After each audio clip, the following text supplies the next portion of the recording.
بسم اللہ الرحمن الرحیم۔ السلام علیکم۔ مکہ مکرمہ میں ایک عالم کا انتقال ہوا۔ انہیں عام قبرستان میں دفنا دیا گیا۔ کچھ عرصہ بعد کسی وجہ سے اس عالم کی قبر کھولی گئی۔ قبر کھولتے ہی ایک عجیب منظر نظروں کے سامنے تھا۔ قبر میں اس عالم کی میت کی بجائے ایک نہایت حسین لڑکی کی میت تھی۔ وہ لڑکی کسی یورپین ملک کی معلوم ہوتی تھی۔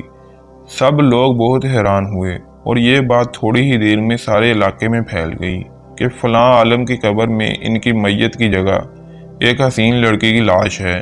اتفاق سے وہاں یورپ کے کسی ملک سے آنے والا ایک مسلمان سیاح بھی موجود تھا۔ اس نے جب اس لڑکی کی صورت دیکھی تو کہا کہ میں اس لڑکی کو جانتا ہوں، یہ فرانس کے رہنے والی ہے۔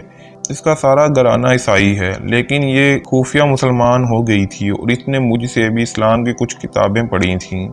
پھر کچھ دن بعد یہ بیمار ہو کر فوت ہو گئی تو گھر والوں نے عیسائیوں کے قبرستان میں دفنا دیا اور اب اس کی میت یہاں پہنچی ہوئی ہے۔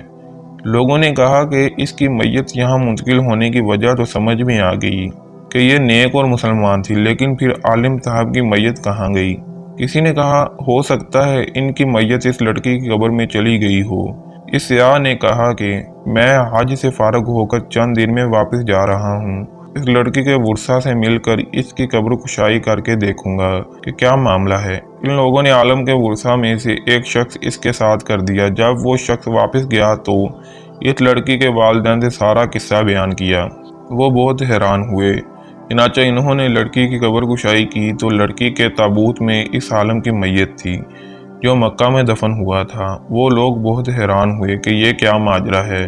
مکہ میں جب یہ خبر پہنچی کہ اس عالم کی میت عیسائیوں کے قبرستان میں اس لڑکی کی قبر میں ہے تو سب کو بہت حیرانی ہوئی کہ لڑکی کا یہاں منتقل ہونا تو اس کے مسلمان ہونے اور نیک ہونے کی وجہ سے تھا، لیکن عالم صاحب سے ایسا کون سا گناہ ہو گیا جس کی وجہ سے انہیں عیسائیوں کے قبرستان میں منتقل کر دیا گیا۔ چنانچہ اس کی بیوی سے پوچھا گیا کہ تیرے شوہر میں ایسی کون سی بات تھی جو اس کے ساتھ یہ معاملہ پیش آیا؟ اس کی بیوی نے کہا میرا شوہر بہت نیک اور نمازی تھا، تہجد گزار اور قرآن کا پڑھنے والا تھا۔ لوگوں نے کہا کہ سوچ کے بتاؤ، کوئی تو ایسی بات ہوگی جس کی وجہ سے یہ معاملہ ہوا۔